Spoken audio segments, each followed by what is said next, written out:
नमस्कार. स्मार्ट गृहिणींसाठी smart kitchen tips. Tip number 1. जखम झाली असेल व त्या जखमेवर सूज आली असेल तर कांदा भाजून मॅश करा व त्यात हळद टाकून मिक्स करा. आता हे मिश्रण जखमेवर बांधून ठेवा, सूज कमी होईल. Tip number 2. मधमाशी चावली असेल व त्यामुळे सूज आली असेल तर त्या जागेवर सुद्धा कांदा किसून लावावा. Tip number 3. लिंबाचे पाणी केसांना लावून केस विंचरल्यास केस सॉफ्ट व मोकळे होतात. Tip number 4. घरात जास्त माशा झाल्या असतील तर पाण्यात मीठ व तुरटी टाका. या पाण्याने फरशी साफ केल्यास माशा निघून जातात. Tip number 5. तांदूळ धुतलेले पाणी टाकून न देता या पाण्याने चेहरा धुतल्यास चेहरा नैसर्गिकरित्या साफ होतो, चेहऱ्यावर डाग निघून जातात व चेहरा चमकदार होतो. Tip number 6. अंडे उकडताना पाण्यात बेकिंग सोडा आणि मीठ टाका, त्यामुळे अंड्याचे टरफल चटकन निघते. Tip number 7. सकाळचा नाश्ता पोटभर करा, अन्यथा ॲसिडिटी होते व पोट फुगते आणि त्यामुळे जळजळ होते. Tip number 8. केस धुतल्यानंतर ओल्या केसांना जास्त वेळ टॉवेल गुंडाळून ठेवू नका, त्यामुळे केसांची चमक निघून जाते व केसांची मुळे कमकुवत होतात. Tip number 9. बदामाचे तेल व आवळ्याचा रस समप्रमाणात घ्या. आता याने केसांच्या मुळांशी मालिश केल्यास केस पांढरे होणे थांबते. Tip number 10. डाव्या कुशीवर झोपायची सवय असावी, त्यामुळेच किडनी आणि लिव्हर खराब होत नाहीत. Tip number 11. श्वाससंबंधित काही त्रास असेल तर बोराच्या पानांचा काढा करून पिल्यास आराम मिळतो. Tip number 12.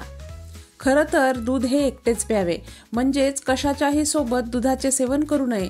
खूप तर आपण हळद घालून दूध घेऊ शकतो. काहीही खाल्ल्यानंतर किंवा आधी दुधाचे सेवन करणे टाळावे. रात्रीच्या जेवणानंतर 2 तासांनी दूध प्यावे. Tip number 13. जेवल्यानंतर थोडा ओवा व बडीशेप तोंडात टाकायची सवय ठेवा. असे केल्यास पोट साफ राहते व वजन नियंत्रणात येते. Tip number 14. त्वचेला खाज येत असेल तर टोमॅटोचा रस किंवा लिंबाचा रस किंवा संत्र्याच्या सालीची पेस्ट अथवा चूर्ण यापैकी काही एक अंगाला चोळून आंघोळ केल्यास खाज येणे बंद होते. Tip number 15. रात्री झोप येत नसेल तर पायाच्या तळव्यांना खोबरेल तेलाने मालिश करा. यामुळे झोप तर छान येतेच, शिवाय पायांच्या टाचा दुखत नाहीत. लहान मुलांच्या पायांना तसेच तळव्यांना झोपताना मालिश केल्यास ते शांत झोपतात, शिवाय त्यांची बुद्धीही तल्लख होते. परंतु मूल जागे असतानाच मालिश करावी, झोपल्यानंतर नाही. Tip number 16. तमालपत्र बारीक पावडर करून घ्या. ब्रशवर टूथपेस्ट लावून त्यावर थोडे तमालपत्राचे चूर्ण घालून ब्रश केल्यास दात चमकदार होतात. Tip number 17.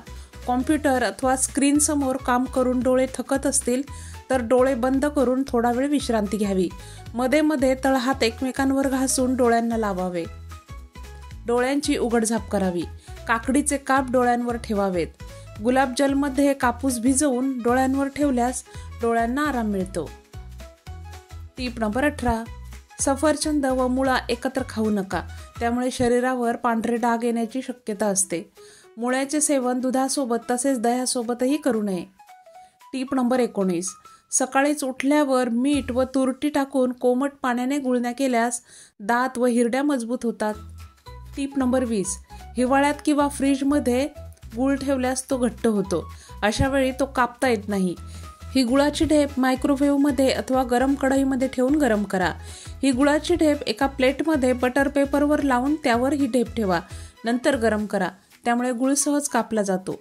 Tip number 21. भाजी बनवताना त्यात मसाला जास्त झाला असेल तर लिंबाचा रस, थोडी साखर आणि थोडे तूप घालून मिसळावे, त्यामुळे मसाल्याचा झणका कमी होतो. Tip number 22. कडधान्याने कीड लागू नये म्हणून शक्य असेल तर फ्रीजमध्ये ठेवा किंवा कसुरी मेथी एका पुरचुंडीमध्ये बांधून ही पुरचुंडी त्या कडधान्यात ठेवा. Tip number 23. डोक्यावर टक्कल पडलं असेल तर नवीन केस उगवण्यासाठी कोथिंबिरीच्या रसाने या भागावर हलकेच मालिश करा. दररोज असे केल्यास नवीन केस उगवण्यास सुरुवात होते. Tip number 24.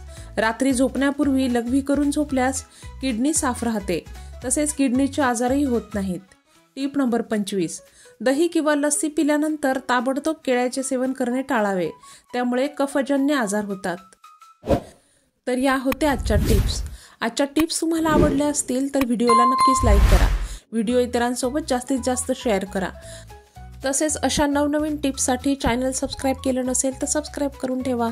शेजारील बेल आयकॉनसुद्धा प्रेस करा, म्हणजे चॅनलवर व्हिडिओ अपलोड झाला की त्याचे नोटिफिकेशन ताबडतोब तुम्हाला मिळेल. पुन्हा भेटूयात. धन्यवाद.